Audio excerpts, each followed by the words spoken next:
আজি ৰাতিপুৱাও আমাৰ জমিয়ত উলেমা হিন্দৰ মাদানী চাহাবে মোক ধমকি দিছে। কেইদিনমান আগতে অসমলৈ আহি ৰাহুল গান্ধীয়ে মোক ধমকি দিছে।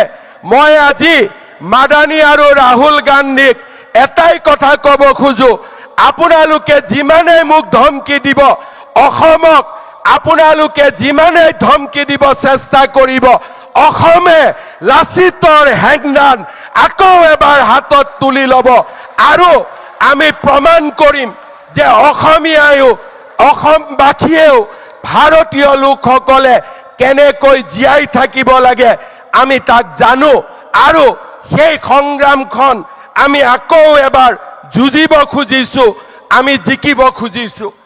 আমাৰ এটাই কথা, চিনাকি মানুহক আমি বসুন্ধৰাৰ জৰিয়তে মাতি দিম।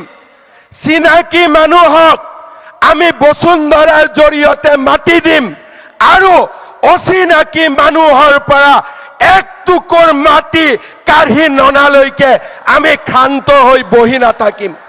চিনাকিক মাতি দিম, অচিনাকি মানুহৰ পৰা এক টুকুৰা মাটি কাঢ়ি নানালৈকেও আমি ক্ষান্ত হৈ বহি নাথাকিম। মই ৰাহুল গান্ধী আৰু মাদানীক চ্যালেঞ্জ কৰি ক'ব খুজিছো, সাহস আছে যদি অসমীয়াৰ লগত যুঁজি চাওক, অসমীয়াৰ লগত এইবাৰ যুঁজি চাওক। অসমীয়া জাগিছে আৰু এই জাতিটোক আপোনালোকে এতিয়া ধৰি ৰাখিব নোৱাৰে।